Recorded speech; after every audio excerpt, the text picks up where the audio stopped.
Good morning, good afternoon, good evening. COVID-19 has created an avalanche of death, disease, suffering, and uncertainty, right? Like every organization, our church is breathlessly, attempting to stay on mission during this strange time. And new challenges abound, and they bombard us relentlessly. Each day brings some different challenges. It really does. One helpful coping device is to search for the positives in the midst of a crisis like this. And so I sat down earlier today and listed some takeaways. Perhaps you can relate to some of these, okay? Sunday mornings are fun. I do not miss Sunday worship here at First Christian Church. I don't miss it. I'm your senior pastor and I'm saying that, okay? I'm so sure that when I retire, I'll have no desire to ever preach again. I may be called to preach, but I will not have the desire. I will get to relax, have some coffee with a couple church members. That's what I'm doing right now here at church. Get to chat and pray with a dozen or so members online right now. And then go home. I love it. Yeah. No complaining, no demanding. No grumbling about what I did say or didn't say. Who needs that? I'll take the rest of my Sundays on earth like that. Thank you very much, God. Not that I think that the prayer will be answered, but one can always hope. Sundays and PJs and a good cup of coffee with the remote in my hand or going for an early morning run. Sounds good to me. It doesn't get much better than that. Secondly, our church parking lot is ugly. All right? It is ugly. I get to look out my church office window at it more than ever right now as I work at, here in the office. And I am sure that asphalt will not be in heaven. Okay, I'm just sure about that. I do. Why we human beings love it so much and put it everywhere, I have no idea. I have no idea. I'll never understand. First Christian Church, park on the streets. Okay, dig up the parking lot, leave a few spaces for those who are less mobile among us. And the rest of you park in the street. Most of us could use the extra exercise anyway. And turn all of that parking lot into a park where we can visit and pray and play together. Just be a community. I'm serious. Get rid of that ugly thing. Third, Robert Putnam was right. Okay? As noted in his 2000 bestseller book, Bowling Alone, he said, America needs front porches. I agree.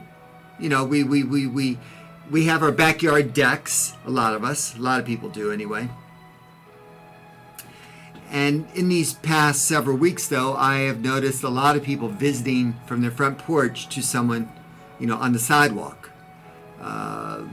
People are actually taking time to get to know their neighbor. So it's happening everywhere. It's kind of cool. So we definitely need some really good front porches. More of them.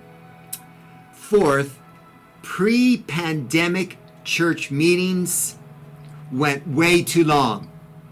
I know I'm guilty of that, but they went way too long. Okay?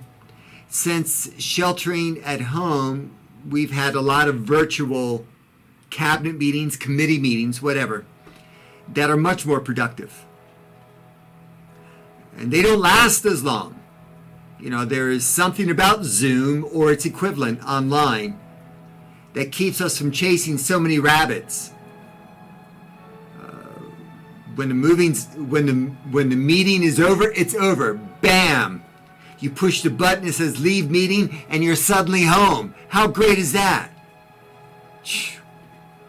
I don't think we should ever have church meetings in church anymore. I know. I can hope though, can I? And 5, church members are very willing and able to help. More than I realized. You guys are awesome. Okay? You guys can do more and you want to do more. So keep doing it. In churches everywhere, lay persons are providing congregational care by telephone and with handwritten notes and connecting each other, virtually, delivering groceries, making masks. It's pretty awesome.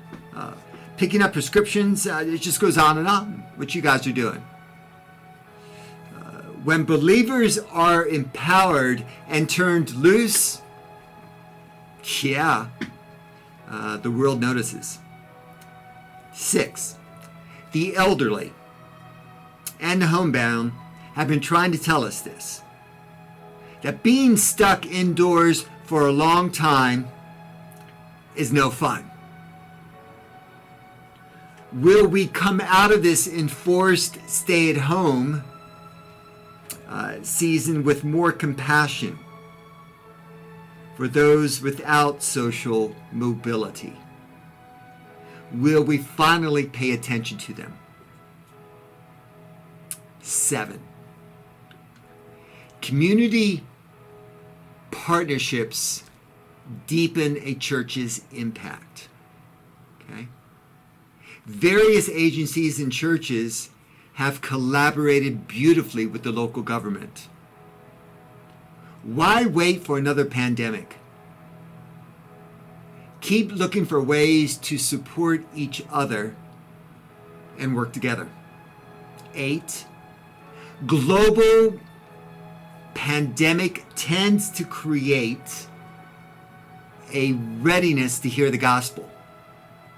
It's kind of cool. By gospel, I don't mean the shallow, glib diatribes which generate guilt, blame, and fear. Okay, I'm talking about the power of God's love made known in Jesus Christ. In times of national calamity, existential questions are being asked, are coming to the fore. Like, who am I? What is my purpose? What happens when I die? Is God for me or am I alone in this cosmos? I sense that our nation is at a rare moment, quietly listening. And the message, somehow that gospel message is going deeper than usual for many people. The crucified, risen Messiah is relevant. 9, during a prolonged crisis, leadership is both easier and more difficult. It's easier because people are more open to guidance and comfort. The simplest gestures and words can reassure hearts and reframe issues and clarify mission. Yet leadership is also more difficult because so much comes at us all at once. Each day I find myself needing to blend the proper balance of boldness and caution, assertiveness and humility. Anxious people create a catch-22 for leaders. They need constant reassurance, but they also have a short attention span. Clear, effective communication is a 24/7 task. And 10, physical presence is powerful. Okay? During this time of separation, my most difficult pastoral moments have come when I haven't been able to be in the same place with those in need. Like with the church member who was wanting me to be there with them in the hospital right before the surgery. Or the homebound person who is suffering from depression, feeling so isolated and alone. Funerals have been delayed and the grieving process prolonged for some loved ones. Graduates are grieving the absence of ceremony and hoods. Couples have had to reschedule their beautiful weddings with their celebration with family and friends.